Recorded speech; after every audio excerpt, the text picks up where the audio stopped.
السلام عليكم ورحمة الله وبركاته. اللهم صل وسلم وبارك على سيدنا محمد وعلى آله وصحبه وسلم. ازيكم يا حبايبي؟ عاملين ايه؟ يا رب تكونوا بخير.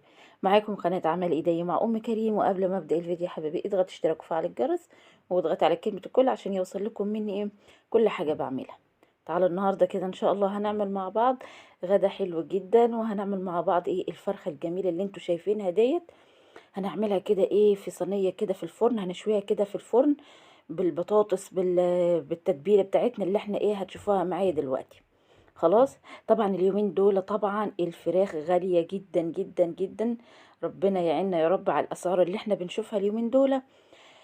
وطبعا ايه بنروح نجيب الفرخه ب90 وب100 جنيه. حرام والله، مش عارفه ليه الاسعار اليومين دول غاليه كده ليه. تعالوا بقى ايه جبنا الفرخة الحلوة دي. طبعا ايه هقطعها كده بالشكل ده، كل واحد ايه والتقطيع اللي هو حب ايه يقطعه. انا بقطع الفرخة كده على ايه 5 قطع. خلاص. يبقى ايه الفرخة بقسمها كده على 5 قطع، والصدر بتاعها كده بقسمه كده في النص عشان ايه بعد ما يستوي هقسمه النصين. خلاص اهو بالشكل ده عشان ايه اعمل في الفتحة كده عشان ايه يستوي معايا، والتتبيلة بتاعتنا تبقى حلوة يعني جوه منه. خلاص. يبقى قطعتها كده وهجيت بقى ايه تحت الحنفية كده هنضفها كده. إيه التنظيف الحلوة، لو ريشة اي حاجة كده هنشيلها مع بعض. بصوا، والحاجات اللي تبقى ايه جوه الفرخة دي طبعا ايه هنروح نجيبها من عند بتاع الفراخ، طبعا مش هينضفها لك كويس يعني. لازم احنا طبعا ايه ننضفها كويس كده تحت الحنفية. وننقعها بقى ايه في المحلول بتاعنا اللي انا ايه هعمله دلوقتي معاكم، وهخليها كده حلوة جدا جدا. ومفيهاش اي دم بقى ولا فيها اي زفارة وتبقى حلوة يعني. خلاص. واهم حاجة بقى ايه بصوا في الورك كده هنشيل ايه الحاجات اللي تبقى في الورك دي اللي زي اللي تبقى عامل زي الكبدة دي. هنشيلها طبعا عشان دي مش هينفع هنسيبها في الفرخة، عشان دي طبعا ايه بترشح دم كده في الصينية او في الطبيخ يعني. خلاص. ونضفي بقى ايه كويس كده من اي حاجة كده فيها عشان ايه تبقى حلوة يعني. خلاص. تعالوا بقى ايه هاتي معايا ليمونة او ليمونتين حسب الليمون اللي عندك، ده ليمون ايطالي طبعا بتبقى فيه كمية مية كتيرة. اهو.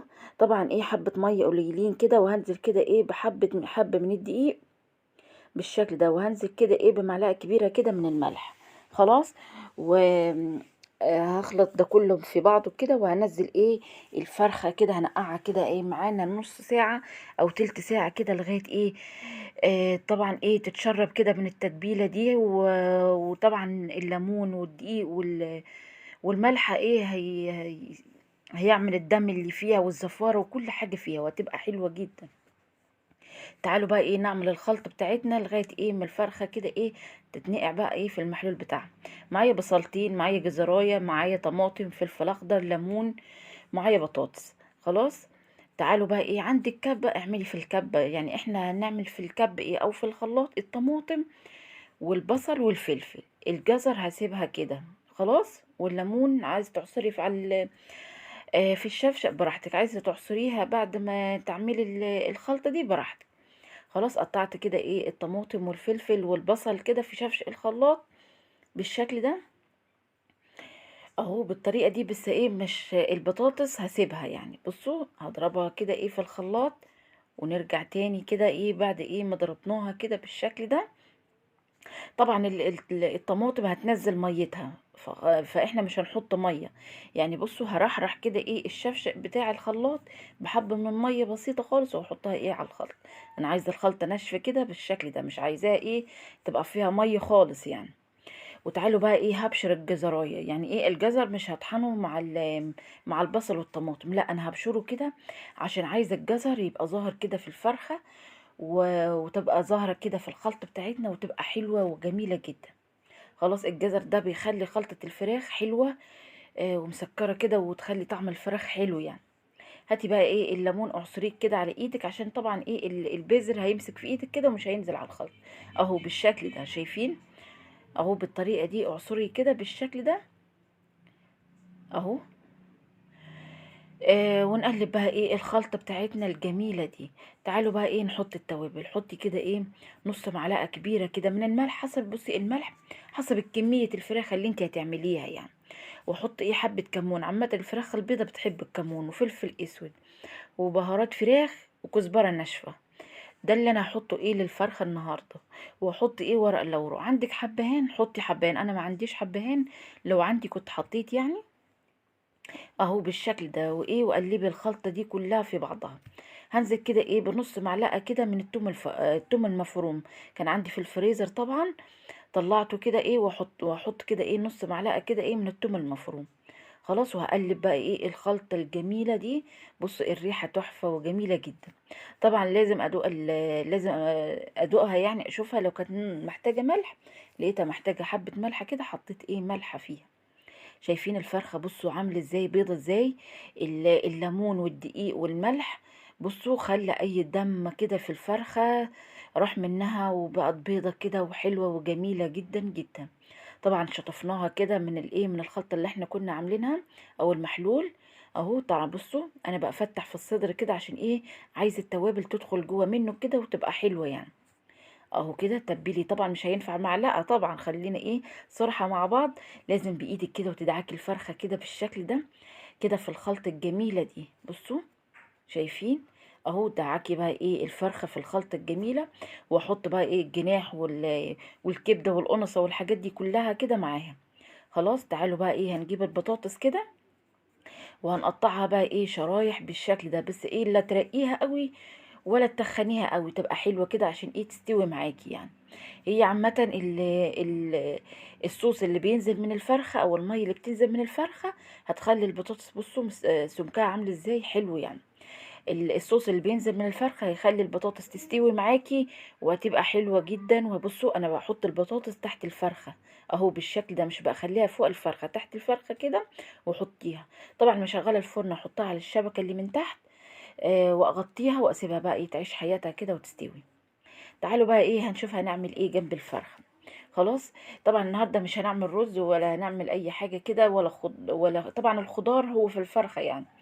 تعالوا بقى ايه، معانا حله كده نزلنا بحبه من الزيت ومعلقه من السمنه. طبعا السمنه طبعا الجو شتاء الجو برد، فتلاقي السمنه ايه جامده معاكي، فمش كانتش نازله من المعلقه يعني. معايا بصلايه صغيره كده، هقطعها كده ايه قطع صغيره بالشكل ده يعني ايه، يعني على قد ما تقدري قطعيها صغيره كده عشان ايه ما تظهرش ايه في المكرونه اللي احنا نعملها دلوقتي معاكم. خلاص، طبعا انا متعوده المكرونه بتاعتي بعمل لها بصلايه صغنونه كده، وبحط لها توم. يعني مش بقى في ناس بقى بتعملها بالتوم بس، وفي ناس بتعملها بالبصل، وفي ناس بتعملها بتوم وبصل. انا بعملها بالتوم وبصلايه صغنونه كده وحلو، عشان البصل هتديكي بقى ايه طعم حلو كده مع التوم وتبقى جميله جدا. طبعا البصلايه طبعا ايدك فيها على طول عشان ايه طبعا ما تتلهفش منك او تتحرق منك يعني. اهو بالشكل ده لغايه ايه يا دوبك كده تدبل، وحطي عليها ايه التوم.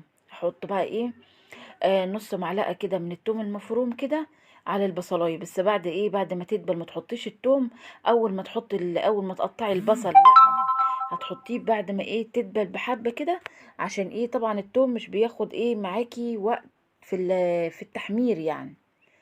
وكده ايه انا طبعا ايه ضرب الطماطم كده في الخلاط ومصفيها. اهم حاجه الطماطم بتاعت المكرونه تصفيها، عشان طبعا القشره بتاعت الطماطم ما تظهرش فيها كده وتبقى ايه بايخه ومش حلوه يعني. خلاص، اهو بالشكل ده شايفين.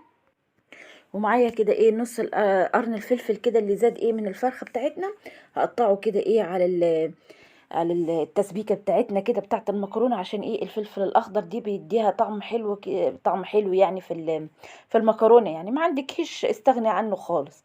خلاص، واسيبها كده بقى ايه تتسبك وتعيش حياتها. تعالوا كده ايه بعد ما غلت معايا حبه كده، طبعا هنزل ايه بالتوابل. طبعا ايه متحطيش التوابل في الاول كده عشان ايه، يعني بعد ما تغلي حبه كده حطي لها التوابل يعني.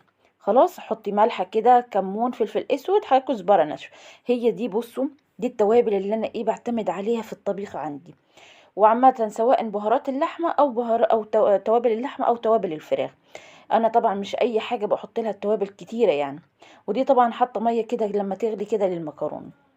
خلاص، تعالوا كده ايه بعد ما اتسبكت معايا بصوا جميله جدا جدا وحلوه.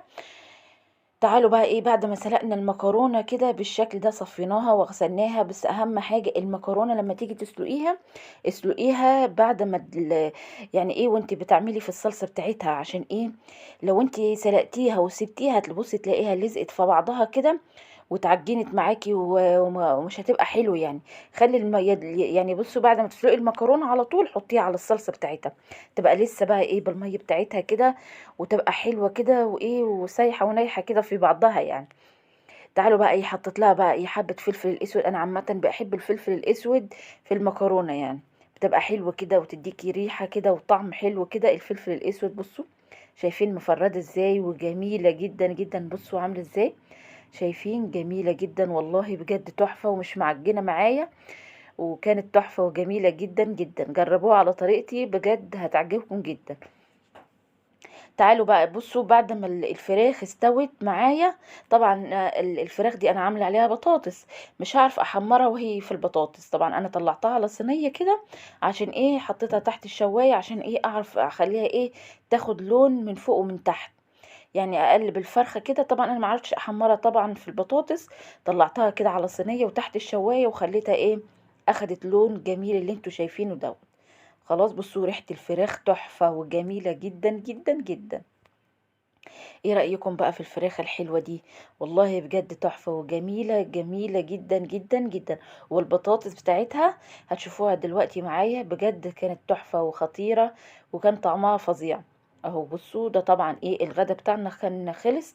طبعا الفراخ خلصت معايا وحمرتها كده وكانت جميله وكان طعمها حلو قوي قوي. ودي طبعا كانت عندي شوربه، يعني كنت عامله قبلها لحمه كده وكنت عامله شوربه. ودي المكرونه الجميلة بتاعتنا الحلوة التحفة الجميلة دي. بصوا البطاطس بتاعت الفراخ بجد بجد كانت تحفة، وده الصوص بتاعها اللي كان فيها جميلة جدا. بصوا انا ما حطيتلهاش مية، المية اللي في البطاطس دي المية اللي الفرخة اللي بتنزل الصوص بتاعها بيبقى فيها ايه نسبة من المية كده بتبقى جميلة وحلوة جدا جدا جدا. وده غدانا النهاردة. بصوا كان غدانا بسيط جدا، مكرونة وفراخ وبطاطس وشوربة ومخلل او سلطه جنب الاكل الحلو ده. وده كان غدانا النهارده، اتمنى يكون عجبكم. لايك وشير كده لاعمال ايدي مع ام كريم. بحبكم في الله احلى متابعين، ومتنسيش اللايك من ايدك الحلوه فضلا منكم، والسلام عليكم ورحمه الله وبركاته.